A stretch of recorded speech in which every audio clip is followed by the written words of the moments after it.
अच्छा।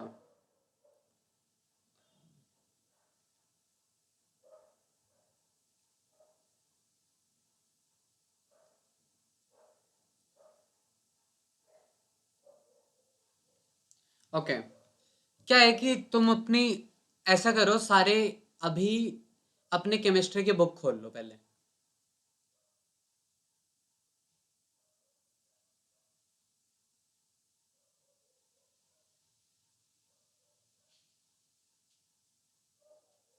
खोल ली?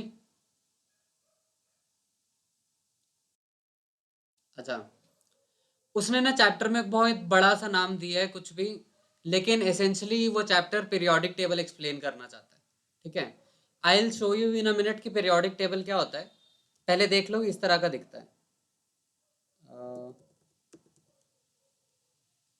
ये जो तुम्हारा टेबल होता है, ठीक है, आई थिंक ये सबने टेबल देखा हुआ होगा। Can every one see this table? Hasnain, आपको दिख रहा है? ओके। तो एसेंशियली जो आपका थर्ड चैप्टर है वो इस टेबल को एक्सप्लेन करना चाहता है, और वो पहले बताना चाहता है कि ये टेबल बना कैसे, ये टेबल बनाया क्यों गया। ठीक है। और तुम पढ़ के भाई इस टेबल को क्या उखाड़ सकते हो। ठीक है, वेरी सिंपल थिंग्स। अब क्या है कि ये उसमें तो क्या लिखा है, तुम्हारे चैप्टर का नाम क्या लिखा है वहाँ, इमरान? थर्ड चैप्टर का नाम क्या है बुक में?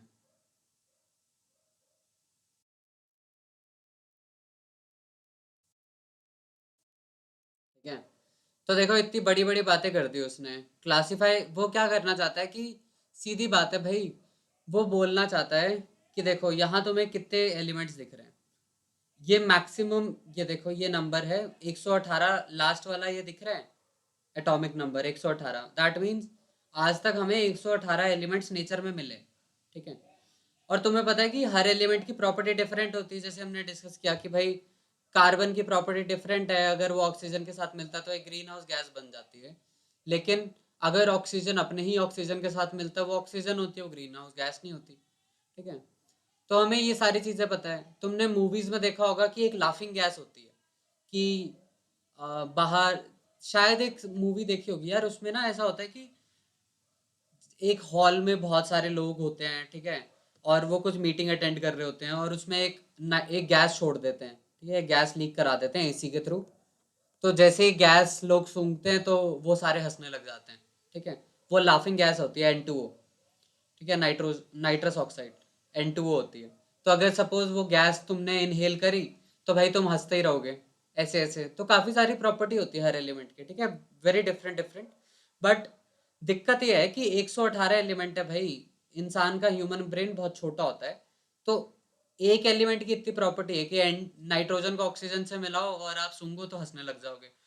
ऑक्सीजन से ऑक्सीजन को मिलाओ तो कोई हंसने नहीं लग जाओगे। ऑक्सीजन से कार्बन को मिलाओ तो ग्रीन हाउस गैस बन जाएगी, अर्थ गर्म हो जाएगी। तो ऐसी बहुत सारी प्रॉपर्टीज हैं हर चीज़ की। ठीक है, और हर चीज़ के कॉम्बिनेशंस की अलग अलग प्रॉपर्टी है। अब वो सारी चीज़ें समझे कैसे, उससे लिए उन्होंने बोला कि ऐसा करते हैं कि हम ना कुछ टेक्निक लगाते हैं जिससे हम सब ना पढ़ना पड़े, हम थोड़ा सा पढ़े और हमें काफ़ी चीज़ों के बारे में एक साथ पता चल जाए। ठीक है। जैसे simple example, I give you simple example. Suppose Imran है, ठीक है, और नवदीप है। ठीक है। अब अर्थ पे ये दो लोग हैं। ठीक है। अर्थ पे ये दो लोग हैं, दुनिया के सबसे पहले दो लोग हैं। साइंटिस्ट यहाँ बैठे हुए थे, दूर से देख रहे थे। ठीक है। अब हमें पता है कि इमरान की जो एक्टिविटीज है, इमरान की जो हॉबीज है, इमरान की लाइकिंग्स डिसलाइकिंग, वो नवदीप से टोटली डिफरेंट हो सकती है। ठीक है। तो इन्होंने क्या किया कि यहाँ तो ऐसा करते कि भाई 10 साल लगा देते इमरान को जानने में, फिर एक बुक लिखते कि हु इज़ इमरान। ठीक है। फिर 10 साल लगाते, फिर एक बुक लिखते हु इज़ नवदीप। ठीक है। फिर ऐसे ऐसे इमरान नवदीप से करते करते 7 बिलियन लोग आ गए। ठीक है। फिर हर एक के ऊपर 10 10 साल लगाते, 7 बिलियन बुक्स लिखते और बताते who is this who is that. ठीक है। ये तो कितना बेकार चीज़ नहीं है, मतलब हर एक के लिए अलग अलग रिसर्च करो। ठीक है। तो उन्होंने क्या किया, हम ऐसे नहीं करेंगे। वो बोलते हैं हम ऐसे नहीं करेंगे, हम ऐसे करेंगे कि हम रिसर्च करेंगे और तुम्हें क्लासिफाई कर देंगे कि अच्छा तुम ना ह्यूमन बींग्स हो। हम मान लेते हैं तुम ह्यूमन बींग्स हो। ठीक है। और हम ऐसे करते हैं कि हम क्या करते हैं, 20 साल की रिसर्च करते हैं और हम बता देंगे ओके, एक ही बुक लिखेंगे भाई, व्हाट इज ह्यूमन और what are human beings, what is a human, ठीक है, या व्हाट आर ह्यूमन बींग्स। तो ये कितना सिंपल नहीं हो गया? 7 बिलियन बुक्स लिखने से अच्छा एक ही बुक लिख दी तो हमें सबको as a human being classify कर दिया, है ना। तो सिमिलरली एलिमेंट्स के साथ भी ऐसा होता है कि भाई हर एलिमेंट के ऊपर रिसर्च करो फिर बुक लिखो, रिसर्च करो बुक लिखो, तो ऐसा नहीं करते। बोलते हैं कि हमने ना कुछ ऐसा क्लासिफिकेशन कर देते हैं कि हमारा काम आसान हो जाए। क्या अभी तक किसी को कोई डाउट?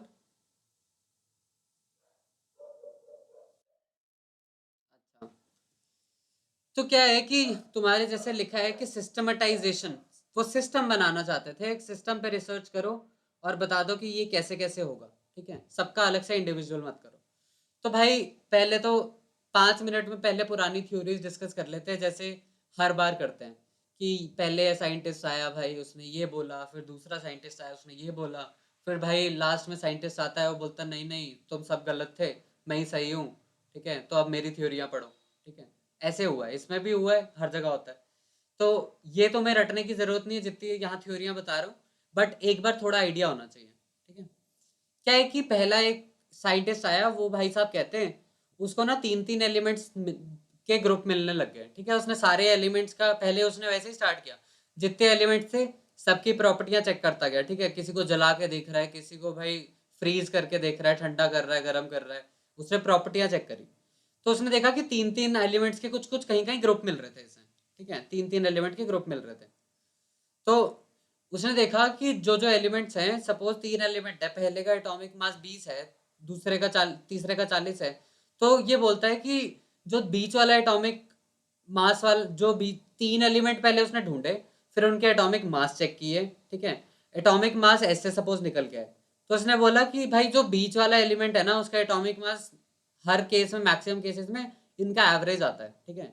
और इसकी जो प्रॉपर्टी है ना बीच वाले की, उसकी प्रॉपर्टी भी एवरेज ही आती है इन दोनों की, कि जैसे सपोज ये 20 एटॉमिक मास वाले का ये हीट, ये सपोज गल जाता है 0 डिग्री पे, और ये वाला एलिमेंट गल जाता है 100 डिग्री पे, तो बोलता कि मेरी प्रॉपर्टी के रिलेशन के हिसाब से ये जो बीच वाला एलिमेंट है वो 50 डिग्री पे गलेगा, ठीक है। सो ये कहना चाहता था कि हर एक प्रॉपर्टी जो है वो हाफ हो जाती है बीच में। क्या अभी तक ट्रायड वाला समझ आ गया सबको?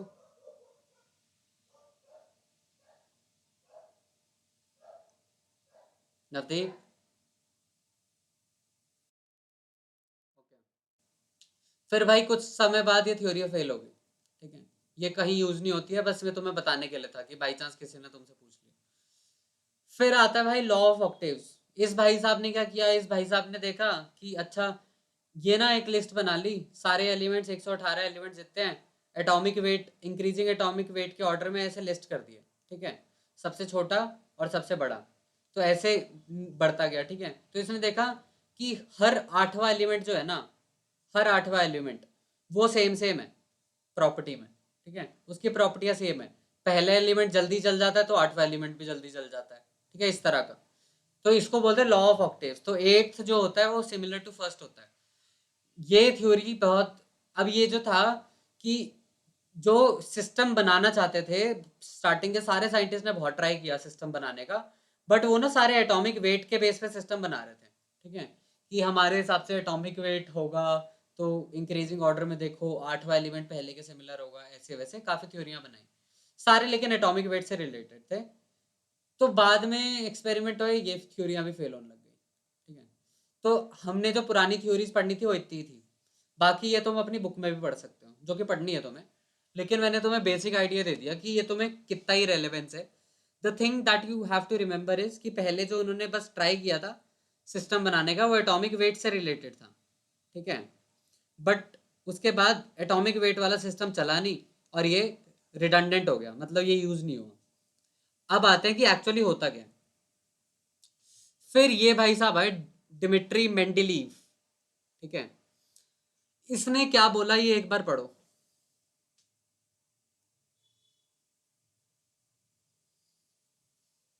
पढ़ लिया?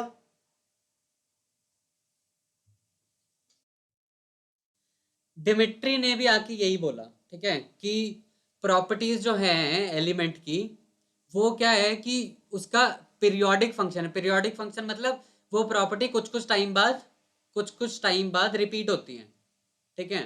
जैसे आठ पहला, फिर आठवां, फिर 16, फिर 24। ये बोलता है कि इस तरह की जो होंगी, जो तुमने अगर लिस्ट करी हुई है, इनकी प्रॉपर्टी सेम होंगी and it will be based on their atomic weight. अब हमें ये डिमिट्री ने बोला था, ठीक है। और ये तुम्हें मैंने बता दिया कि एटॉमिक वेट आजकल नहीं यूज होता है। दैट मीन्स इस प्रॉपर्टी में भी काफी फ्लॉ था जो कि तुम्हें जरूरत नहीं है।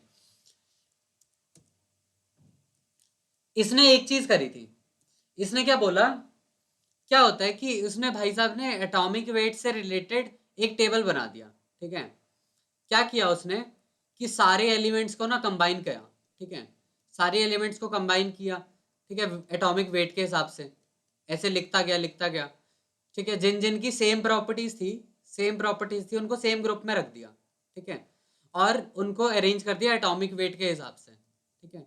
तो इसमें क्या हुआ कि इसको ना, जैसे सपोज ये वाला एलिमेंट इसको पता चल गया और ये वाला पता चल गया, तो इसने ना ये प्रिडिक्शन कर दी कि सपोज ये एल्यूमिनियम है, ठीक है। एल से एल्यूमिनियम को एल से डिफाइन करते हैं, सिलिकॉन को एसआई से करते हैं, ठीक है। तो ये बोलता कि एल्यूमिनियम के नीचे सर मेरे को अभी तो कोई एलिमेंट दिख नहीं रहा जो अभी एग्जिस्टिंग एलिमेंट्स है, and this is we are talking about 1900s के स्टार्टिंग में, 1910 के आसपास, ठीक है। माइट इवन भी कि 1810 हो, ठीक है। 1800 से 1900 के बीच में डिमेट्री ने दिया। तो ये कहता कि सर मेरे को अभी तक जितने एलिमेंट्स है ना डिफाइंड दुनिया में, तो मेरे हिसाब से ना एल्यूमिनियम के नीचे भी एक एलिमेंट आना चाहिए, ठीक है।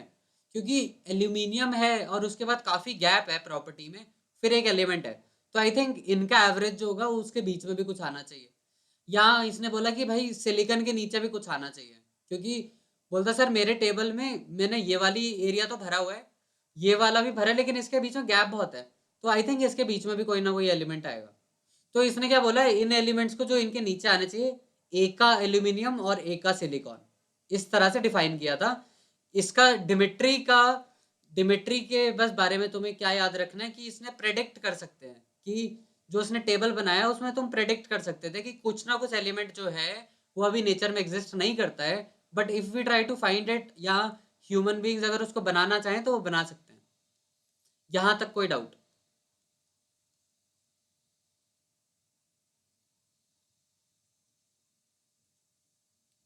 हसनैन कोई डाउट? ओके। अब आ जाता है तुम्हारा एक्चुअल पीरियोडिक टेबल दुनिया में आज का, जो तुमने पढ़ना है, जो तुम अगले 2 साल तक पढ़ोगे, और होपफुली अगर तुम्हें किसी अच्छे प्रोडक्ट्स का आइडिया आ गया, वो तो चलो मैं बड़ी बात कह गया अच्छे प्रोडक्ट्स का आइडिया, अगर बाई चांस तुम किसी कंपनी में काम करने लगे, या तो सपोज तुम केमिकल इंजीनियर हो, ये तब काम आ सकता है, ठीक है। या तुम बीएससी वगैरह कर ली केमिस्ट्री में, तब काम आ सकता है। इवन इफ सपोज तुम केमिकल में नहीं हो, तुम्हें भाई साइंस पसंद नहीं आती, ठीक है, तुमने सोचा कि मेरे को तो लोगों से बात करना पसंद है, तो दैट मीन्स तुम सेल्स में जाओगे, ठीक है।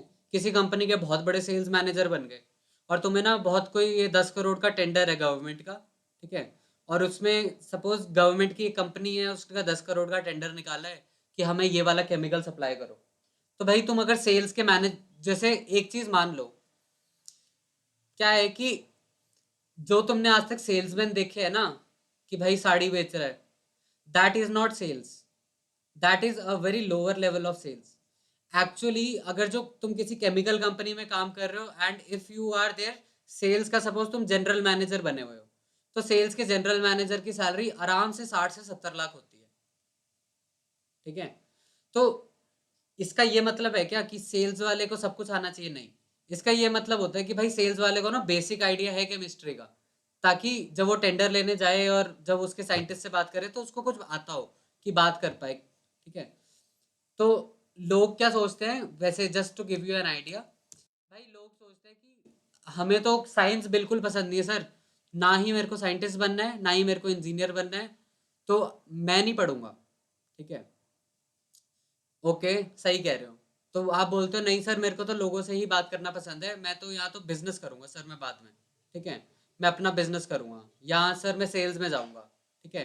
नहीं तो सर मैं मार्केटिंग में चला जाऊंगा, क्योंकि मेरे को ये साइंस वगैरह कुछ पसंद नहीं है, ठीक है। तो क्या होता है कि भाई बिजनेस करने के लिए भी नॉलेज तो होनी चाहिए।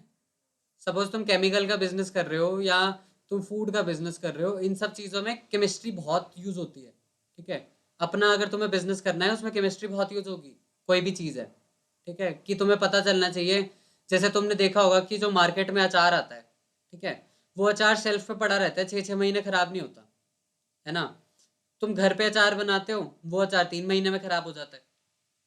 तो अगर सपोज ये तुम कंपनी रन कर रहे हो अचार वाली, ठीक है, और तुम्हारा रेवेन्यू सपोज 80 करोड़ का तुम काम करते हो साल में, लेकिन तुम्हारा ना 3 महीने बाद खराब होने लग गया, तो एटलीस्ट तुम्हें पता होना चाहिए भाई क्या गलती हो रही है, ठीक है, क्योंकि तुम्हारा इतने भाई इतने पैसे अटके हुए हैं बीच में। तो ये सब पता कैसे होगा, ये तुम्हें केमिस्ट्री आनी पड़ेगी, ठीक है।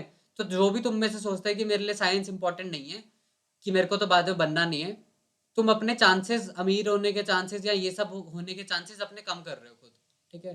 क्योंकि तुम्हें अगर आता ही नहीं होगा तो तुम्हें ये पहले तो आइडिया ही नहीं आएगा, कि तुम्हारा दोस्त बोलेगा एक ना केमिकल मार्केट में बिक नहीं रहा है, ठीक है, हम बेचते हैं बना के, तो तुम बोलोगे मेरे को तो कुछ आता ही नहीं है, कैसे बनाऊं, ठीक है।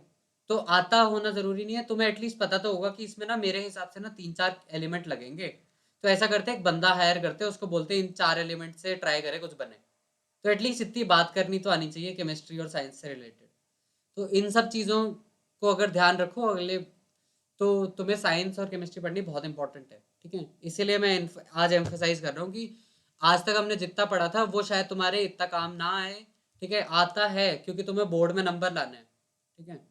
बोर्ड में नंबर लाने बहुत ज़रूरी है, ठीक है, क्योंकि पूरे अगले 70 साल तक तुम्हारे साथ रहेंगे नंबर, वो तो ठीक है। लेकिन तुम आगे लाइफ में यूज़ क्या करोगे, वो पीरियोडिक टेबल और इन सब की बेसिक नॉलेज यूज़ कर सकते हो शायद, ठीक है, तुम्हें कुछ भी आइडिया है। तो एटलीस्ट ये तो नहीं होगा कि हैंडीकैप होगा कि काश पढ़ लेता तो कुछ आज कमा लेता, ठीक। अब ये है मॉडर्न पीरियोडिक टेबल, ये वाली स्टेटमेंट सारे पढ़ के देखो एक बार।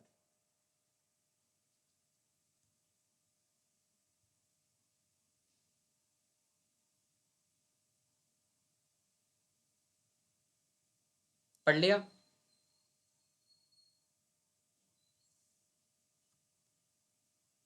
इमरान पढ़ लिया?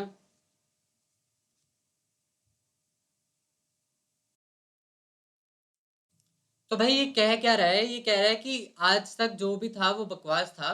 जितना भी हमने एक पीरियोडिक टेबल बनाया, पीरियोडिक टेबल हमने क्यों बनाया है, बोलता हमने कुछ ऐसे ग्रुप ऑफ एलिमेंट्स बनाएंगे, ग्रुप्स, ठीक है, कि हम ना, अगर हम सर सिर्फ ग्रुप्स की प्रॉपर्टीज पढ़ लेना, तो हमें इसमें जितने भी एलिमेंट्स होंगे ना ग्रुप्स में, उसका हमें मोटा मोटा आइडिया हो जाएगा कि ये एलिमेंट करते क्या है, ठीक है। तो ये बोलता है कि आज तक तो तुम भाई एटॉमिक मास के बेस पे अरेंज कर रहे थे। तो यहाँ फिर साइंटिस्ट आते हैं, बोलते हैं नहीं नहीं नहीं, हम आज तक बहुत गलत थे, तुम क्या करो उसको एटॉमिक नंबर के बेस पे अरेंज करो। तो जो भी तुम्हारी पीरियोडिक प्रॉपर्टीज हैं, पीरियोडिक, ठीक है, वो किसका फंक्शन है, एटॉमिक नंबर का, ठीक है। फंक्शन ऑफ एटॉमिक नंबर का मतलब क्या है, कि वो जो है periodic property that will be defined on the basis of atomic number, ठीक है। इससे रिलेटेड क्या है, अभी मैंने तुम्हें दिखाया कि आज तक, आज के ज़माने में हमें 118 एलिमेंट्स की नाम पता है, ठीक है, लेकिन उसमें से 94 ही सिर्फ नेचुरली ऑकरिंग है, और उसके बाद 94 के बाद कितने बचे, 20, 24, 24 जो अलग से एलिमेंट है वो मैन मेड है, ठीक है। मतलब कुछ कुछ करके लोगों ने अपने हिसाब से नए नए एलिमेंट इजाद किए, जो कि उनको यूज़ करने थे कोई ना कोई प्रोडक्ट बनाने के लिए कंपनी में, ऐसे वैसे, ठीक है। तो मेन जो थे वो 94 थे। अब एक ये लाइन पढ़ूंगा, थोड़ा ध्यान से सुनना, फिर समझाता हूँ। Periodic law is essentially the consequence of periodic variation, periodic variation in electronic configuration, ठीक है, which indeed determine the physical and chemical properties of elements and their compounds. I, मुझे पता है तुम्हें कुछ समझ नहीं आया, मैं समझाता हूँ। क्या है कि ये बोल रहा है कि भाई जितने भी पीरियोडिक वेरी, जो पीरियोडिक वेरिएशन हम बोल रहे हैं, कि हम बोल रहे हैं कि एक, ये जो पीरियड, ये ग्रुप्स बनेंगे, ठीक है। और ये बोला कि सपोज यहाँ 5 एलिमेंट एक ग्रुप में डाल दो, फिर अगले 5 एक ग्रुप में डाल दो, इन इन 5 की प्रॉपर्टी अलग होगी, इन 5 की अलग होगी। तो बोलते हैं जो पीरियोडिक चीज़ है ना, और जो हम डिफाइन कर रहे हैं कि इससे इनकी केमिकल और फिजिकल प्रॉपर्टी सेम होगी ग्रुप की, ठीक है। तो ये बोल रहा है कि ये ना सिर्फ उसकी इलेक्ट्रॉनिक कन्फिग्रेशन के बेस पे है। क्या मतलब, इलेक्ट्रॉनिक कन्फिग्रेशन, कि उसके जो इलेक्ट्रॉन्स हैं, इलेक्ट्रॉन्स किस तरह से अरेंज हो रखे हैं, किस तरह से अरेंज हो रखे हैं। हमने क्या देखा था कि इलेक्ट्रॉन के अरेंजमेंट हम कैसे जानते हैं, पहले हम देखते हैं कि वो कौन से शेल में है, ठीक है, 1 में है, 2 में है, 3 में है, 4 में। फिर हम उस शेल में जाते हैं, फिर हम सब शेल देखते हैं, ठीक है, हम शेप चेक करते हैं, क्या है, एस है, पी है, डी है, एफ है, ठीक है, ये सारी हम चीजें चेक करते हैं ना। तो बोलता अगर ये जो इसकी सारी जो प्रॉपर्टी है, ठीक है, हर एलिमेंट की, वो इन दो चीजों पे डिफाइन होती है, ठीक है। क्या अभी तक किसी को कोई डाउट? पूछो। ओके। अच्छा। अच्छा, अब क्या हुआ, दिक्कत एक आई कि ना, मैंने क्या बोला कि 94 जो है, आज तक जो 94 थे नेचुरली ऑकरिंग थे। सपोज आज इमरान का मन किया, इमरान ने नया एलिमेंट बना लिया, ढूंढ लिया नेचर में, ठीक है, नया कुछ ना कुछ करके, कोई केमिकल रिएक्शन करवा करवा के एक एलिमेंट बना लिया। अब क्या, इमरान पहले क्या होता था, अगर इमरान सपोज 1800s में रहता, तो इमरान क्या उसका नाम रख देता, इमरान इमरान समथिंग रख देता नाम, ठीक है, एलिमेंट का नाम ही इमरान रख दिया, ठीक है, या इंडियन इमरान कुछ ऐसे रख दिया इमरान ने, कि ये भी पता चल जाए कि किस कंट्री के बंदे ने किया है और किसने किया है। तो इसमें ना काफी दिक्कतें आने लग गई कि लोग क्या करते थे ना कि अच्छा मेरे नाम पे एलिमेंट आ जाएगा और दुनिया में हमेशा रहेगा, या मेरी कंट्री का नाम का आ जाएगा। तो उनको ना बहुत जल्दी होती थी कि एलिमेंट लॉन्च करूँ कोई, या कोई एलिमेंट ढूंढूं। तो उन्होंने 4 एक्सपेरिमेंट किए, एलिमेंट ढूंढ लिया, जल्दी जल्दी जल्दी जल्दी पब्लिश कर दिया, ताकि मेरा नाम ना बुक्स में आ जाए, ठीक है। फिर क्या होता था कि 4-5 साल तक और रिसर्च चलती थी, फिर कोई और टीम कहती थी नहीं नहीं भाई, तुमने ढंग से रिसर्च नहीं करी, जो तुमने बोला था वो गलत है, ये एलिमेंट हो ही नहीं सकता, ठीक है। तो ये काफी गलतियां आ रही थी, तो लोग ना बहुत जल्दी जल्दी दे वर वेरी ईगर कि उनके नाम पे कोई एलिमेंट आ जाए, ठीक है, जैसे न्यूटन्स लॉज ऑफ मोशन होता है, ठीक है, न्यूटन्स लॉज ऑफ मोशन होता है, तो इसमें न्यूटन का लॉ है, ठीक है।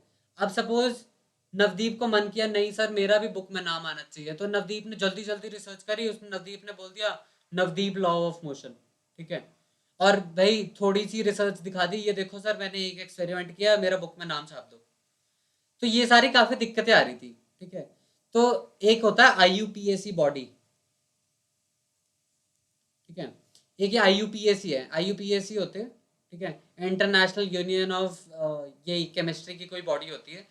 तो उन्होंने क्या बोला, सर ऐसा नहीं होगा, आपको कोई एलिमेंट डिफाइन हुआ है अगर, ठीक है, तो आप स्टैंडर्डाइज नोटेशन के हिसाब से नाम बनाओगे, आप अपना नाम नहीं जोड़ोगे, जब तक कि हम डिफाइन नहीं कर देते कि 4-5 साल लोगों ने सबने रिसर्च कर ली, तसल्ली कर ली कि अच्छा हाँ भाई आपने सही रिसर्च करी थी, उसके बाद हम आप उस नाम से आपका एलिमेंट डिफाइन कर देंगे, लेकिन स्टार्टिंग में आप नहीं कर सकते। तो सपोज 100 एलिमेंट दुनिया में डिफाइन हो रखे हैं, आपका 101 एलिमेंट है, तो आप क्या करोगे, 101 पहले 1 देखो क्या है, 1 का मतलब उन, ठीक है, ये रहा उन, उन, 0 का मतलब है नील, उन नील, ठीक है, अगला वापस 1 उन, ठीक है, उन, और उसके एंड में ईएम, IUM, ठीक है। या सपोज आपने एलिमेंट सोचा 109, ठीक है, तो इसका क्या नाम आएगा, पहले 1 का मतलब उन, 0 का मतलब नील, ठीक है, 9 का मतलब एन, और एंड में ईएम। तो इस तरह से इनका नॉमेनक्लेचर होता है कोई भी न्यू एलिमेंट का। यहां तक किसी को कोई डाउट? नवदीप? ओके। ये तुम्हारा, फिर भाई साहब ये फाइनली पीरियोडिक टेबल आ गया।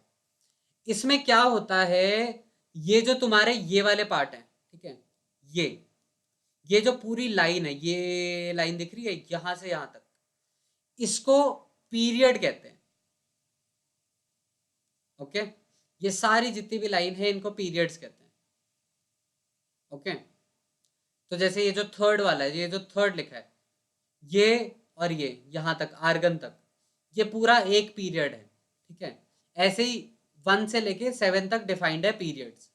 और अगर तुम ऊपर वाला पार्ट देखते हो ये, ठीक है, ये होते हैं ग्रुप्स। मतलब यहां से अगर स्टार्ट होगा, यहां से स्टार्ट होते होते होते होते होते होते नीचे तक आ जाएगा, तो ये हो गया 1 ग्रुप। तो ये देखो ग्रुप 1, ग्रुप 2, ग्रुप 2 में देखो वन में कितने एलिमेंट्स हैं, 1 2 3 4 5 6 7, 7 एलिमेंट ग्रुप वन में। ग्रुप टू में कितने एलिमेंट्स हैं, 4 नहीं 1 2 3 4 5 6, 6 एलिमेंट्स ग्रुप टू में, ठीक है। ऐसी अगर आप 18वें ग्रुप में देखोगे, 1 2 3 4 5 6 7, 7 एलिमेंट्स 18वें ग्रुप में। एक चीज तुम्हें बीच में नोटिस हो रही होगी कि ये देखो, ठीक है, ये है ये। तो ग्रुप थर्ड में कितने एलिमेंट है, 1 2 3 4 5 6 7 8 9 10 11 12 13 14 15 16 17, ठीक है। वैसे ही इस ग्रुप के यहाँ कितने हैं, तो 17 तो ये हो गए, और 17 1 2 3 4 5 6 7 8 9 10 11 12 13 14 15, 15 ये और 15 ये, ठीक है, और 1 2, तो ग्रुप थ्री में 3 एलिमेंट्स हैं। क्या अभी तक किसी को सबको बात समझ आई इतनी कि पीरियड्स क्या होते हैं, ग्रुप्स क्या होते हैं? ओके वापस बता। वेट,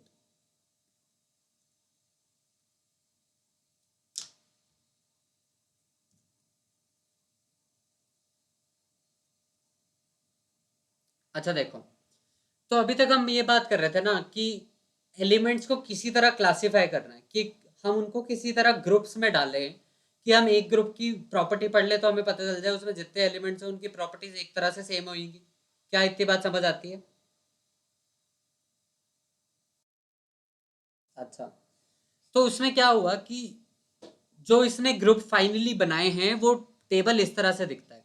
जो ये वर्टिकल कॉलम्स दिख रहे हैं तुम्हें, जैसे पहला वर्टिकल कॉलम है hydrogen, hydrogen lithium sodium potassium, ठीक है, ऐसे ऐसे ये जो पूरा कॉलम है, this is one column, and in column का नाम होता है ग्रुप, ठीक है।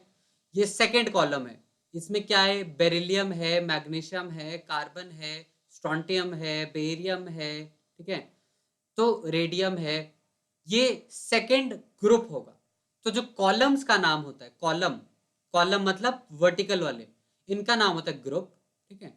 और जो हॉरिजॉन्टल होते हैं, ठीक है, जैसे पहले पहले पीरियड में क्या है, हाइड्रोजन, और यहाँ देखो हीलियम। सेकंड में क्या है, lithium, beryllium, boron, carbon, nitrogen, oxygen, fluorine, neon. तो ये जो हॉरिजॉन्टल होते हैं ना, हॉरिजॉन्टल रोज जो होती हैं, इसको हम पीरियड्स कहते हैं। क्या बस इतनी बात समझ आई? अच्छा, अब आप बोलोगे कि सर ये हमें जरूरी क्यों है? क्या है कि जितने भी चीजें ग्रुप्स में होती हैं, हर ग्रुप में जितना एलिमेंट है उसकी मोटी मोटी प्रॉपर्टी सेम होती है, ठीक है, हमेशा। तुम्हें बस इतना याद रखना है, ये जो ग्रुप में जितने भी एलिमेंट्स हैं उनकी प्रॉपर्टी सेम होती है। तो अगर मैं बोलूं कि क्या, मुझे एक चीज बताओ, ऑक्सीजन की नेचर अगर सपोज एक्स है, तो क्या टेलुरियम की नेचर भी, टेलुरियम की नेचर के बारे में बताओ सर मुझे कुछ। टेलुरियम ये रहा, ठीक है। तो हमें पता है कि ऑक्सीजन 16 ग्रुप में है, ठीक है, और सेम ग्रुप में टेलुरियम है, तो आप बोलोगे सर टेलुरियम भी ना ऑक्सीजन की तरह ही थोड़ा थोड़ा एक्ट करेगा। क्या ये बात समझ आती है?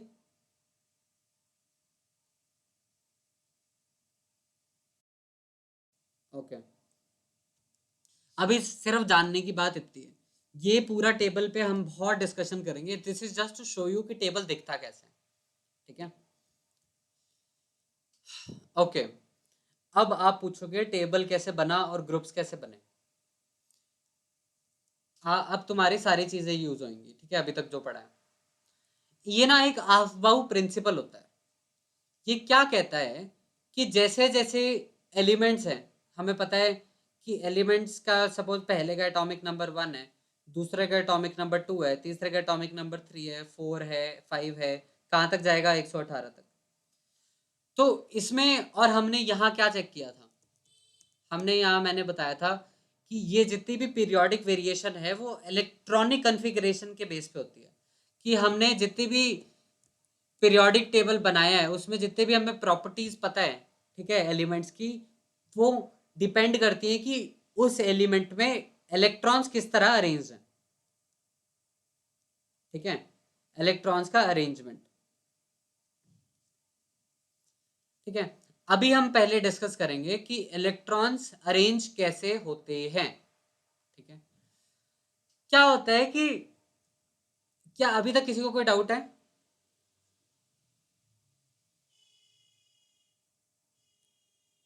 हसनैन, कोई डाउट?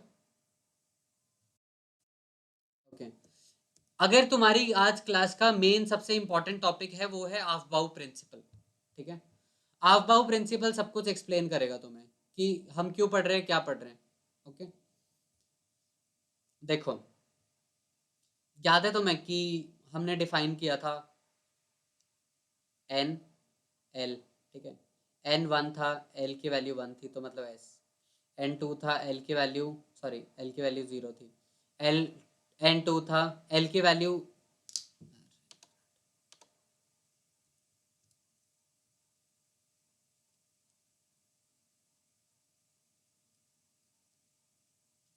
ओके, हाँ देखो, एन वन था, एल की वैल्यू तुम्हें पता है जीरो से एन माइनस वन तक जाती है। ठीक है, एन वन है, एल की वैल्यू जीरो है मतलब एस, तो क्या मतलब वन एस। ठीक है, टू है, एल की वैल्यू होगी जीरो और वन मतलब टू एस टू पी। ठीक है, एन थ्री हुआ तो एल की वैल्यू क्या हो जाएगी, जीरो वन टू मतलब three S three P three D. क्या यहां तक सबको याद है?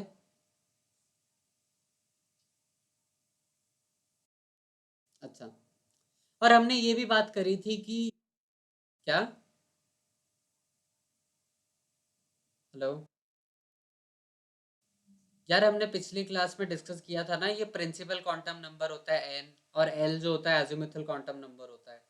तो प्रिंसिपल क्वांटम नंबर अगर वन होता है तो एल की वैल्यू जीरो से वन होती है। तो प्रिंसिपल क्वांटम नंबर बताता है कि उसकी एनर्जी कितनी है और साइज कितना बड़ा है ऑर्बिटल का। ठीक है, और एल बताता है कि किस शेप का होगा, है ना। तो ये याद है कि एल की वैल्यू जीरो से एन माइनस वन तक वेरी करती है। तो अगर एन की वैल्यू वन है तो एल की वैल्यू जीरो से वन तक, जीरो से जीरो तक होगी, तो मतलब जीरो होगी। ठीक है, एल की वैल्यू जीरो का मतलब एस ऑर्बिटल, वन का मतलब पी ऑर्बिटल, टू और टू का मतलब डी ऑर्बिटल। क्या ये बात हमने करी थी पिछले क्लास में? याद है कि नहीं है? अच्छा, इसी को यूज करना है और बहुत एक्सटेंसिवली यूज करना है। अब तुम्हें याद है, अब समझ आएगा कि उस दिन मैं इतना टाइम देके ये क्यों समझा रहा था। क्या होता है कि हमने एक और चीज डिस्कस करी थी कि एक ऑर्बिटल में मैक्सिमम दो इलेक्ट्रॉन्स हो सकते हैं। ठीक है, तो ये जो ऑर्बिटल जिस ऑर्डर में मैंने लिखे हैं, ये ऑर्बिटल की इंक्रीजिंग एनर्जी का सीक्वेंस है। ठीक है, इंक्रीजिंग एनर्जी मतलब हमने पहले क्या डिफाइन किया था कि जैसे जैसे इलेक्ट्रॉन जो है न्यूक्लियस से दूर जाता जाएगा, ठीक है, वैसे वैसे उसकी एनर्जी इंक्रीज होती जाएगी। क्यों? क्योंकि अगर इलेक्ट्रॉन यहाँ है, इसको यहाँ से यहाँ जाना है, तो हमें कुछ एनर्जी देनी पड़ेगी, क्योंकि यहाँ की जो फोर्स ऑफ अट्रैक्शन है वो ज़्यादा है। इसको फोर्स ऑफ अट्रैक्शन को धक्का तोड़ के धक्का देने के लिए यहाँ तक अगर इलेक्ट्रॉन को भेजना है तो हमें कुछ एनर्जी देनी पड़ेगी। तो दैट मीन्स वो एनर्जी इस इलेक्ट्रॉन में स्टोर हो जाएगी। ठीक है, तो इसलिए इलेक्ट्रॉन की जैसे जैसे न्यूक्लियस से दूर जाता है एनर्जी बढ़ती जाती है। क्या हमने ये बात करी थी? अच्छा, तो ये जो ऑर्बिटल्स है ना जो ऐसे डिफाइंड है, ये इंक्रीजिंग एनर्जी का ऑर्डर है। ठीक है, तो जैसे जैसे इलेक्ट्रॉन आता जाता है, ठीक है, मतलब मान लो, अब ये समझने की कोशिश करना, one S, two S, two P, three S, three P. ठीक है, मान लो एक एलिमेंट के पास 10 इलेक्ट्रॉन है, तो ये इलेक्ट्रॉन, तुम्हें एक और चीज पता है, एक ऑर्बिटल के पास दो इलेक्ट्रॉन ही हो सकते हैं।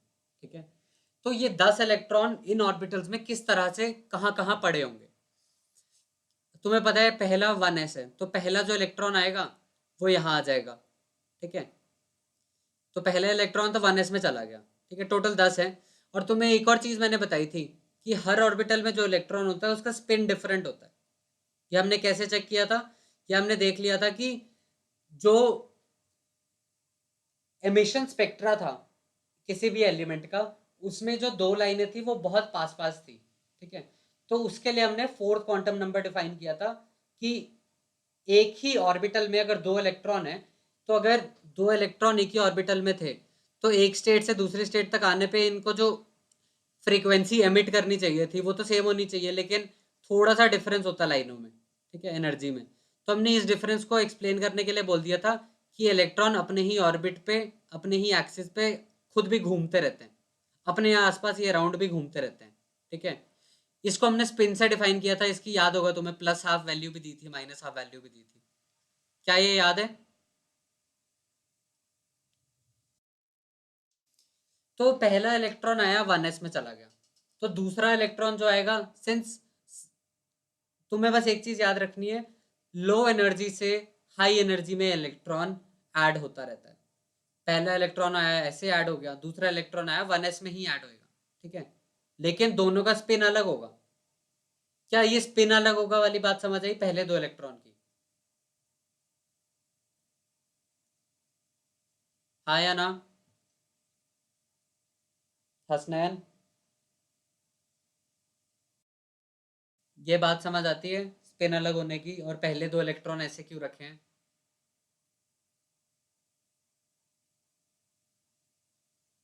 हाँ या ना?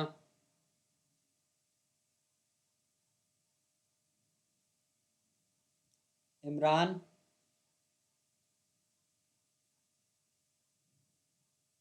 Imran can you hear me? आपको पिछले क्लास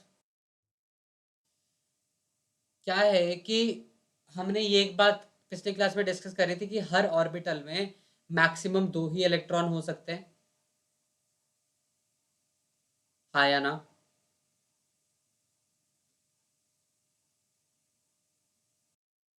अच्छा, और हमने ये भी बात करी थी कि एक ऑर्बिटल में जितने इलेक्ट्रॉन होंगे, दो इलेक्ट्रॉन जो भी है, दोनों का स्पिन डिफरेंट होगा। हाँ या ना? अच्छा, तो पहले जो दो इलेक्ट्रॉन्स हैं वो 1s में आएंगे क्योंकि इसकी सबसे कम एनर्जी है। जो अगले दो इलेक्ट्रॉन्स हैं, सपोज तीसरा इलेक्ट्रॉन आया, तीसरा इलेक्ट्रॉन 2s में आया, चौथा इलेक्ट्रॉन 2s में आया, पांच। अब देखो, s में जो पहला तुम्हारा क्वांटम नंबर था n, ठीक है, वो डिफाइन करता था कितना साइज है या कितनी एनर्जी है, ठीक है। तो जितना ज्यादा n होगा उतना बड़ा साइज होगा, उतनी ज्यादा एनर्जी होगी। अगला था l, l बताता था शेप, ठीक है। तो मैं याद है उसके अगला m l, ठीक है, ऐसा कुछ था, ठीक है। ये बताता था कि इस शेप के सर ओरिएंटेशन क्या क्या होगी। जैसे हमने देखा था, तो हमने देखा था पी की तीन ओरिएंटेशन होती है, या तो एक्स एक्सिस के अलोंग हो सकता है, ठीक है, या वो वाई एक्सिस के अलोंग भी हो सकता है, वो जेड एक्सिस के अलोंग भी हो सकता है। क्या ये बात याद है? अच्छा, तो तुम एक चीज समझ सकते हो कि पी में जैसे तीन ऑर्बिटल्स हैं, तो पी में टोटल 6 इलेक्ट्रॉन्स आ सकते हैं, क्योंकि एक पी एक्स ऑर्बिटल है, एक पी वाई ऑर्बिटल है, एक पी जेड ऑर्बिटल है। तो दैट मीन्स 6 इलेक्ट्रॉन आ सकते हैं पी में। हाँ या ना?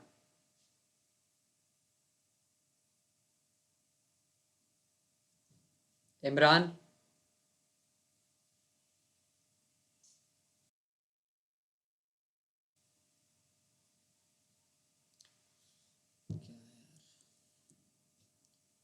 देखो यार, अगर पता नहीं बोल रहे हो दैट मीन्स तुमने रिवीजन नहीं करी है, ठीक है।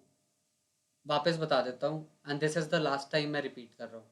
पिछले क्लासेस रिवाइज करके आया करो, आगे का नहीं पढ़ पाओगे नहीं तो।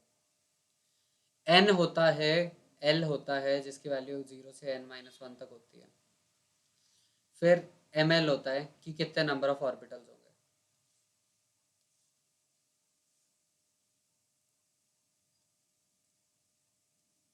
इसका मतलब 1s, इसकी वैल्यू कितनी होती है? 2l+1 वैल्यूज होती हैं, ठीक है। 2l+1 वैल्यूज होती हैं, एल को 0 रखोगे तो इसकी 1 वैल्यू आएगी, सेकेंड में 0 1, 2s 2p। तो एम एल की वैल्यू 2l+1, एल अगर 0 है तो वैल्यू 1 होएगी, पी की वैल्यू 1 होती है तो 2+1 तीन वैल्यू होंगी। That means P X P Y P Z. ठीक है, 3 0 1 2, 3s 3p 3d। M L की वैल्यू क्या होगी, एल यहाँ ज़ीरो रखोगे तो इसकी वैल्यू 1 होगी, पी का एल होता है 1, तो 2+1 तीन होंगे और इसके 5 होंगे। तीन कौन से होंगे, P X P Y P Z, तीन ऑर्बिटल्स होंगे, और पांच ऑर्बिटल्स क्या होंगे, D X Y D Y Z D Z X D X square Y square D Z square. क्या ये बात हमने पिछली क्लास में करी थी? इमरान आप बताओ।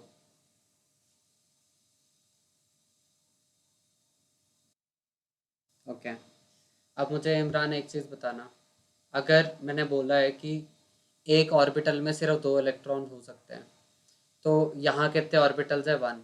ठीक है, तो 1, एक इलेक्ट्रॉन, एक ऑर्बिटल में दो इलेक्ट्रॉन हो सकते हैं, तो दैट मीन्स 1s में कितने इलेक्ट्रॉन होंगे?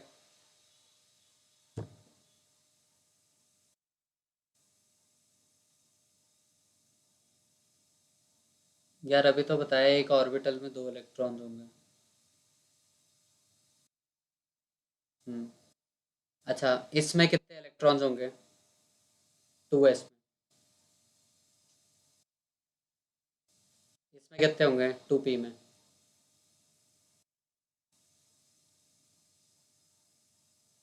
क्यों? अरे भाई, तीन ऑर्बिटल हैं, एक ऑर्बिटल पी एक्स पे है, एक पी वाई पे है, एक पी जेड पे है, हर एक में दो दो होंगे, है ना? तो कितने हो जाएंगे टोटल इलेक्ट्रॉन, 6। अच्छा, हसनैन आप बताओ, 3s में कितने होंगे? कितने?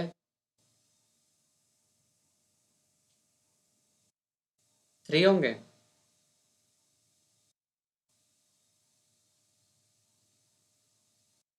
अच्छा नवदीप आप बताओ, 3s में कितने होंगे?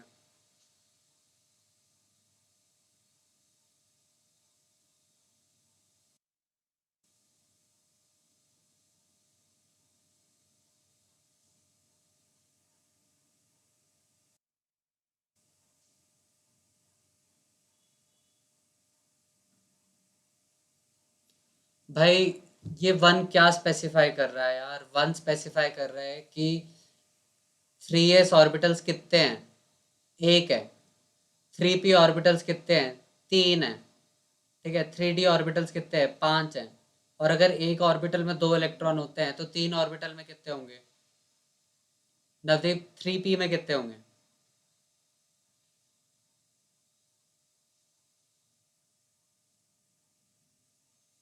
जल्दी बताओ।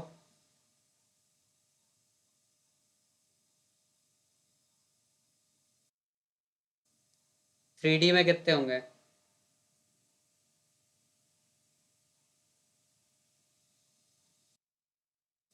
परफेक्ट। यहाँ अभी किसी को डाउट है तो पहले बता दो, इसके आगे नहीं तो कुछ समझ नहीं आएगा।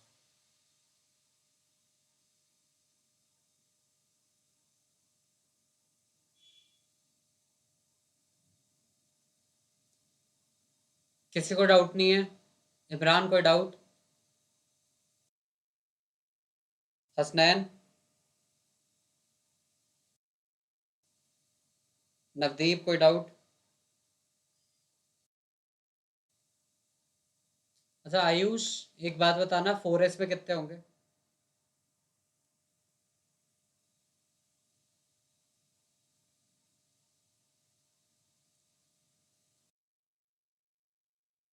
4s में कितने इलेक्ट्रॉन्स हो सकते हैं?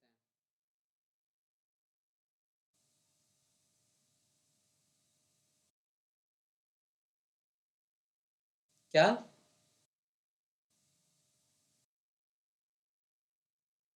कितने होंगे 4s में?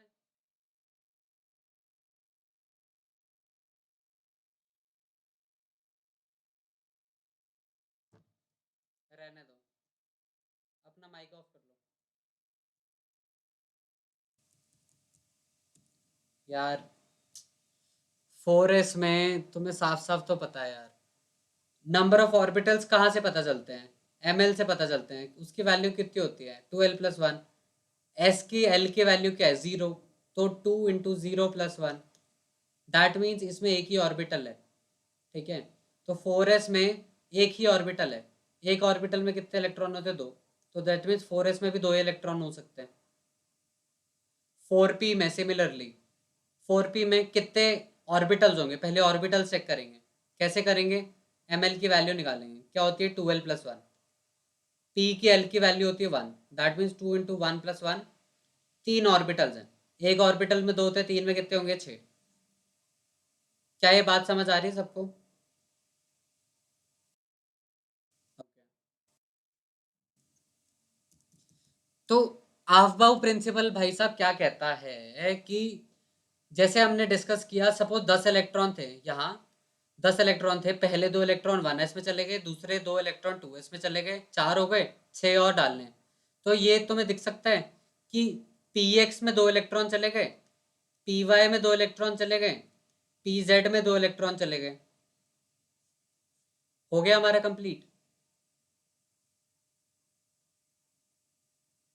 हाँ या ना?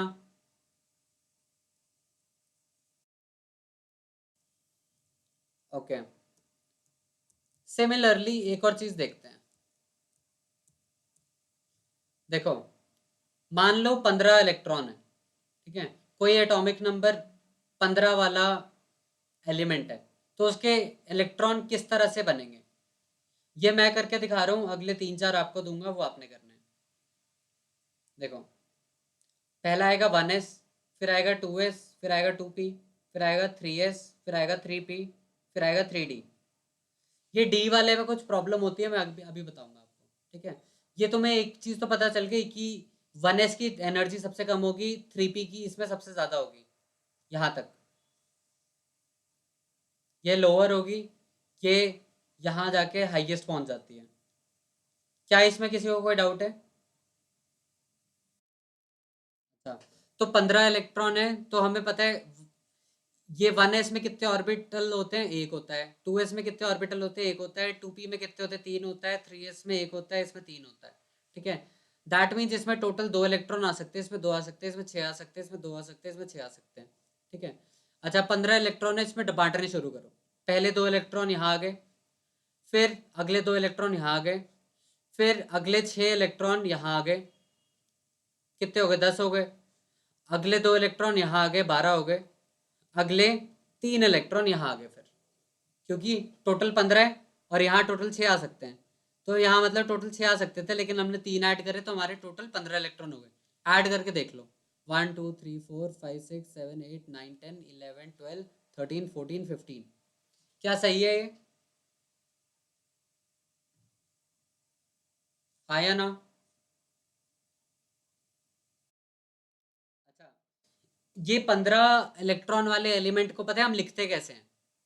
ऐसे, 1s2, क्या मतलब? जो तुमने ऑर्बिटल है उसका नाम लिखा, ठीक है, 1s2, टू का मतलब है कितने इलेक्ट्रॉन है उस जगह पे।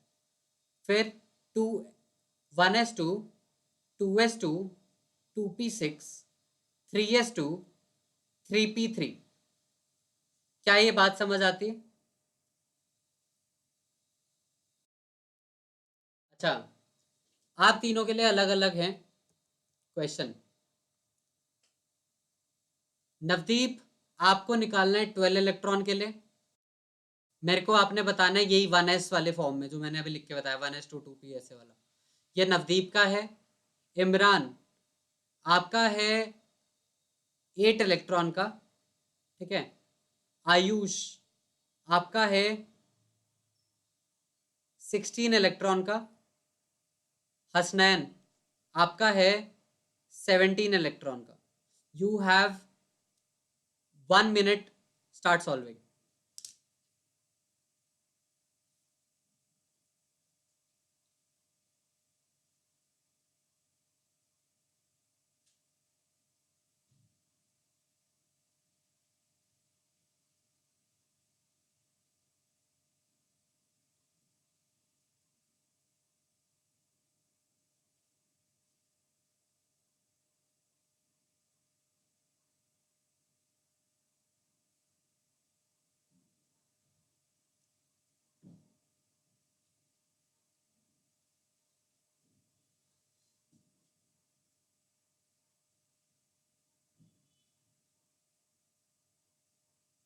टेबल बनाओ पहले,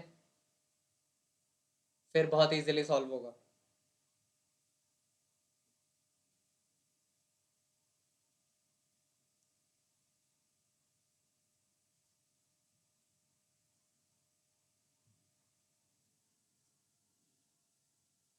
किसी का हो जाए तो बताना।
हो गया।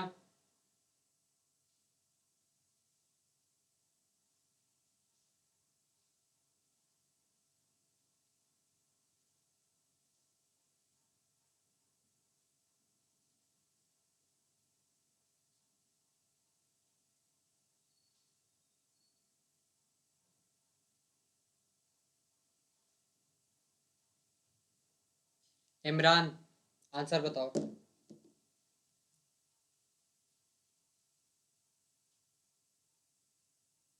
जल्दी स्पीक अप।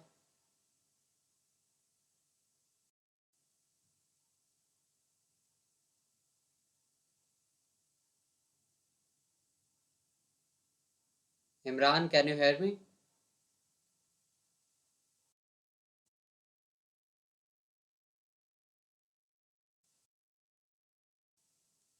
गलत।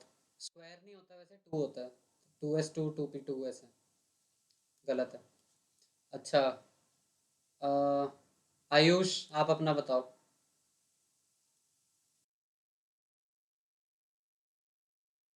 ओके। नवदीप, आप अपना बताओ।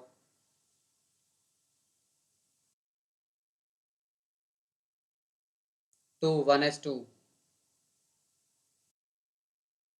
हम्म। हम्म। हम्म। परफेक्ट। इमरान, शायद आपको अपनी गलती दिख रही होगी। सॉल्व करके वापस सही करके बताओ।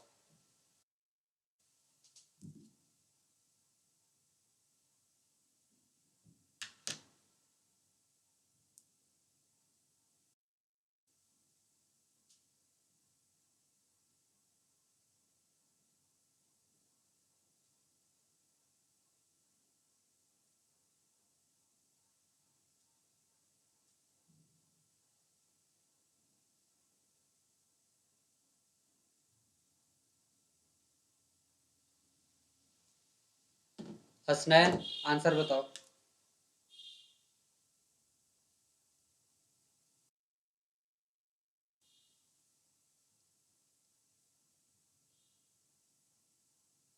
आयुष, बताओ अब।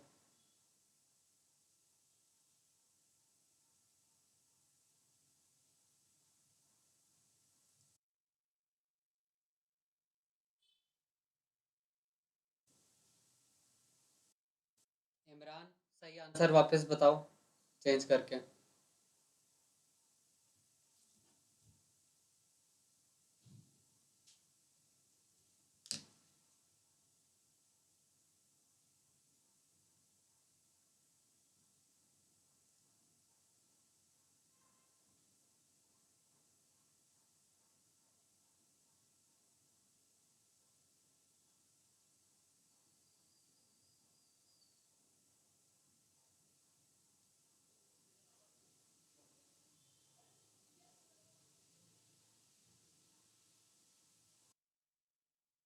जी बोलो।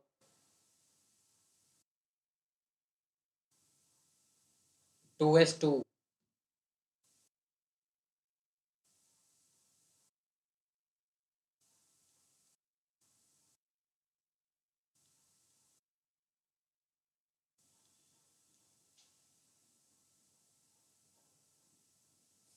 ये किसका है? आप 1s2 भूल गए क्या?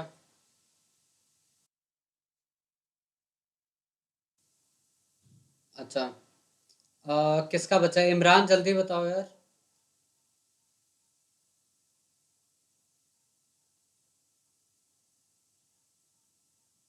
अच्छा छोड़ो। देखो इस तरह से करना था। सारे यहाँ देखो। पहले तुमने n लिखना है, ठीक है। फिर तुमने l की वैल्यू लिखनी है जो कि 0 से n-1 तक है। ओके। फिर उसके बाद तुमने ml लिखना है। ml से तुम्हें पता चल जाएगा कि कितने ज़्यादा ऑर्बिटल्स हैं, ठीक है। अच्छा। फिर तुम्हें यहाँ चेक कर लेना है कि तुम टोटल नंबर ऑफ इलेक्ट्रॉन ये कितने होल्ड कर सकते हैं, मतलब, ठीक है। Just to give you an idea, n अगर 1 है, l की वैल्यू 0 हो सकती है सिर्फ। और अगर l की वैल्यू अगर 0 है, ml की वैल्यू होती है 2l+1 कि कितनी वैल्यूज हो सकती हैं। और जितनी वैल्यूज होंगी उतने ही ज़्यादा ऑर्बिटल्स होंगे, ठीक है। तो अगर l को मैं 0 रखूँ यहाँ, तो ml की वैल्यू सिर्फ एक आती है, दैट मीन सिर्फ एक ऑर्बिटल है। एक ऑर्बिटल है, दैट मीन सिर्फ 2 इलेक्ट्रॉन होल्ड कर सकता है, ठीक है। n की वैल्यू अगर 2 है तो इसकी वैल्यू 0 और 1 हो सकती है। दैट मीन्स ml की वैल्यू कितनी होगी? l 0 अगर मैं डालूं, ठीक है, तो 2 × 0+1 एक ही value, that means 2s orbital जो है एक ही होता है। 2, और अगर मैं 1 डालूं, 2 × 1+1 3, ठीक है, दैट मीन्स 2p ऑर्बिटल 3 है। 1 में 2s ऑर्बिटल अगर 1 है तो टोटल नंबर ऑफ इलेक्ट्रॉन्स इसमें कितने आ सकते हैं? 2। इसमें अगर 3 ऑर्बिटल है 2p के तो इसके इलेक्ट्रॉन आ सकते हैं 6, ठीक है। सपोज 3 है तो 1 2 1 0 1 2, ठीक है। 1 3 5 सेम तरह, ठीक है। 2 6 10 इतने इलेक्ट्रॉन होल्ड कर सकता है।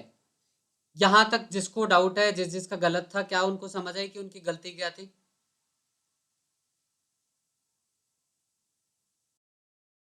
अच्छा।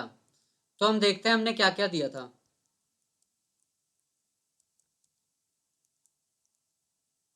अच्छा। 12 8 16 17 देखते हैं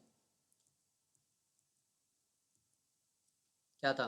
8 12 16 17 अपने अपने देख लो कहाँ गलती हुई थी। अच्छा, 8 को पहले डिस्ट्रीब्यूट करना है तो पहले 1s2 में दो तो चले गए, फिर 2s2 में भी दो चले गए, टोटल 4 हो गए। फिर 4 बचे तो 2p4, ये 8 वाले का था, ठीक है। पहले क्योंकि जो आएगा वो 1s में जाएगा, अगला जो आएगा वो 2s में ही जा पाएगा। जब ये फिल हो जाएगा, जब 1s फिल हो जाएगा तभी 2p में जाएगा। सॉरी, जब 1s फिल हो जाएगा तभी 2s में जाएगा। जब 2s पूरा फिल हो जाएगा तब 3p में जाएगा। सॉरी, 2p में जाएगा। 2p पूरा फिल हो जाएगा तभी जाके 3s में जाएगा। 3s पूरा फिल हो जाएगा तब जाके 3p में जाएगा। ऐसे ऐसे चलता है, ठीक है। 12 वाले का देख लो। 1s2 2s2 2p6, ठीक है, टोटल 10 हो गए। फिर 3s2, ये हो गया 12। इसी के आगे 4 चाहिए हमें तो 3p4 लगा लो। ये वाला 16 वाला आ जाएगा। और 3p5 कर लोगे तो 17 वाला आ जाएगा। किसी में इसमें किसी को कोई डाउट? अच्छा। ओके। हाफ बाउ प्रिंसिपल समझ आ गया, मतलब कि इलेक्ट्रॉन चलता कैसे है, कि जो लोअर एनर्जी वाला ऑर्बिटल्स है पहले वो जब पूरे भर जाते हैं तभी वो नेक्स्ट एनर्जी वाले ऑर्बिटल में जाता जाता है। क्या ये बात समझ आ गई? अच्छा, ये बात समझ आ गई तो तुम्हारा आधा काम हो गया। तो एक्चुअली में जो एनर्जी जो होती है ना, वो जैसे मैंने लिखी है वो एग्जैक्टली ऐसे नहीं होती। तो इसमें ना थोड़ा बाद में डिफरेंस आता है। देखो एनर्जी लेवल्स ये होते हैं 1s 2s 2p 3s 3p, इसके बाद 3d नहीं आता, इसके बाद आ जाता है 4s, 4s के बाद 3d आता है, फिर 4p, ठीक है, 4p के बाद sp spdf, इसमें d भी आता है ना। तो इस तरह से एनर्जी लेवल चलेंगे, ठीक है। बस यहाँ ध्यान रखना कि 3p के बाद 4s आता है, 4s के बाद 3d आता है। ये एक्चुअल डेटा है, मतलब ये इसका कोई एक्सप्लेनेशन नहीं है, ये रटना होता है इतना सा, लेकिन यहाँ तक सारा सेम रहता है। कोई डाउट?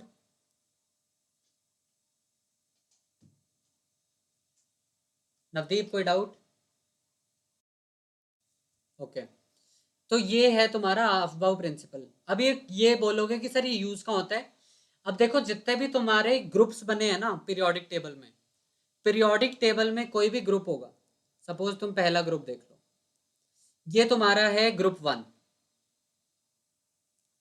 ये ग्रुप 1 की इलेक्ट्रॉनिक कॉन्फ़िगरेशन है, लिथियम सोडियम पोटाशियम, ठीक है। ये यहाँ तुम देखो पहला ग्रुप। एक चीज वापस एक और मैं बाद में बताऊंगा बात, जो हाइड्रोजन है वो पहले ग्रुप का एलिमेंट नहीं है, ये किसी ग्रुप का एलिमेंट नहीं होता। तो जो पहला ग्रुप है वो यहाँ से डिफाइन होता है, लिथियम से लेके नीचे तक। तो क्या है, लिथियम सोडियम पोटाशियम और ये आगे जितने भी एलिमेंट्स हैं, ये इस तरह की इनकी इलेक्ट्रॉनिक कॉन्फ़िगरेशन है, ठीक है। तुम एक चीज इसमें शायद ऑब्जर्व कर पा रहे होगे कि इसमें देखो हर एक में एस, जो लास्ट ऑर्बिटल में इलेक्ट्रॉन आया है वो एस में आया है, और एक ही इलेक्ट्रॉन है लास्ट ऑर्बिटल में। क्या ये तुम्हें चीज दिख रही है?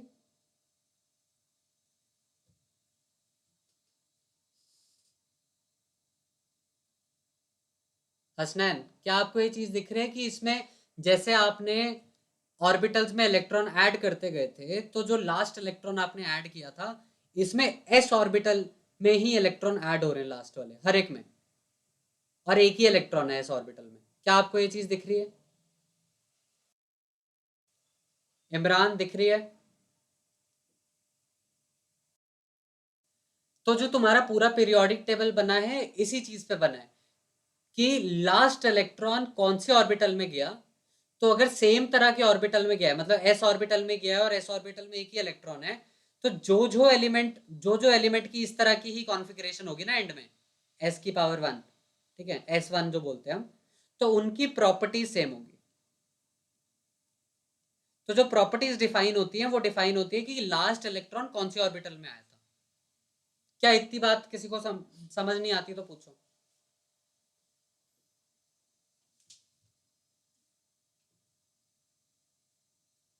आई रिपीट, जितने भी तुम्हारे, मैं बोल रहा था पहले कि सिस्टम बनाना है, कि हम सिर्फ सिस्टम को या ग्रुप को पढ़ लें तो हमें उसके सारे प्रॉपर्टीज पता चल जाए। तो वो सिस्टम कैसे बना है, वो इस तरह से बना है। तो साइंटिस्ट ने ऑब्जर्व किया कि जब भी जो लास्ट इलेक्ट्रॉन किसी एलिमेंट का सेम तरह से जाता है, मतलब एस, सपोज पहले ग्रुप के लिए पहला ग्रुप इस तरह से डिफाइन हो गया कि जिस जिस एलिमेंट का लास्ट एलिमेंट एस वाले ऑर्बिटल में जाएगा, और S orbital final S orbital में एक ही इलेक्ट्रॉन होगा, उनकी जितनी केमिकल और फिजिकल प्रॉपर्टीज होंगी ऑलमोस्ट सेम होंगी। क्या इसमें कोई दिक्कत किसी को? हसनैन, कोई दिक्कत? ओके, तो तुम्हें हाफ बाउ प्रिंसिपल आ गया, तुम्हें पता चल गया ग्रुप्स कैसे बनते हैं, ठीक है। जो सेकंड ग्रुप होगा, क्या तुम एक और चीज ऑब्जर्व कर सकते हो? अब तुम्हें तो आ गया है। देखो लिथियम जो था उसका 3 एटॉमिक नंबर था, ठीक है, 3 एटॉमिक नंबर का मतलब 3 इलेक्ट्रॉन, ठीक है। बेरिलियम 3 इलेक्ट्रॉन एंड 3 प्रोटॉन, क्योंकि तुम्हें पता है कि ये न्यूट्रल रहता है एलिमेंट, है ना, 3 इलेक्ट्रॉन और 3 प्रोटॉन। बेरिलियम का अगर 4 है तो बेरिलियम के 4 इलेक्ट्रॉन होंगे और 4 प्रोटॉन होंगे, ठीक है। तो क्या तुम यहाँ एक काम करो, लिथियम का तुम्हें पता है ये है 1s2 2s1। इमरान मुझे बताओ, अगर बेरिलियम का एटॉमिक नंबर 4 है, मतलब लिथियम से एक एटॉमिक नंबर ज्यादा है, तो उसकी इलेक्ट्रॉनिक कॉन्फ़िगरेशन क्या होगी?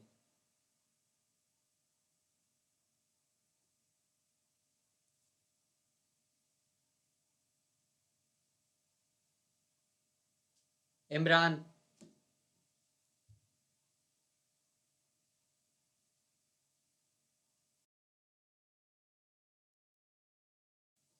मैं बोल रहा हूँ कि एक लिथियम है, उसका एटॉमिक नंबर 3 है, और 3 एटॉमिक नंबर का मतलब कि 3 इलेक्ट्रॉन या 3 प्रोटॉन है उसके पास, ठीक है।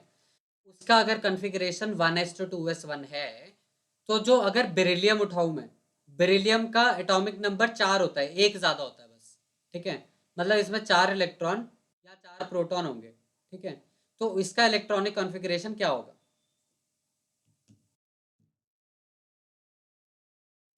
सही है, सही है। 1s2 बोलते हैं, स्क्वायर नहीं बोलते, याद रखना, 1s2 2s2, ठीक है। तो क्या तुम्हें थोड़ा सा दिमाग लगाओगे तो क्या ऐसा लग रहा है कि जो एलिमेंट S2 की फॉर्म में खत्म हो रहे होंगे, उन सब की प्रॉपर्टीज भी सेम होंगी? अब तुम्हें समझ आ गया कि ये हमने पीरियोडिक टेबल इतना बड़ा जो बनाया है, ये देखो, इतना बड़ा जो ये पीरियोडिक टेबल है, ये बना कैसे? ये इस तरह से ही बना है, जिसके एंड वाले सेम होंगे वो पीरियोडिक टेबल बन जाएगा। सही बात है, आया ना? ओके, आई थिंक काफ़ी लंबी क्लास हो गई है। काफ़ी, आई होप काफ़ी काफ़ी चीज़ें, बेसिक बेसिक एलिमेंट्स की समझ आई होगी और पीरियोडिक टेबल बना कैसे है। तो जो मैंने स्टार्टिंग की थ्योरी जो थी, जब बंदे बोल रहे थे कि एटॉमिक वेट के बेस पे हम डिफाइन करेंगे, हम ऐसे करेंगे, हम वैसे करेंगे, मैंने तुम्हें बहुत बेसिक फॉर्म में बताया। But I want you to read that history, तो तुम्हें थोड़ा पता चले कि केमिस्ट्री या कोई भी साइंस कैसे हिस्ट्री से बनती है, ठीक है। तो अभी तक मैंने आफ्बाउ प्रिंसिपल जहाँ तक किया है, you will understand it better if you read it on your own also. तो अगली क्लास हमारी जब भी होगी, तो आई सजेस्ट यू ऑल कि आज जाके, ये 2-3 पेज ही होंगे यार, 2-3 पेज पढ़ लो, तो तुम्हारा आज का टॉपिक पूरा तगड़ा हो जाएगा, ठीक है।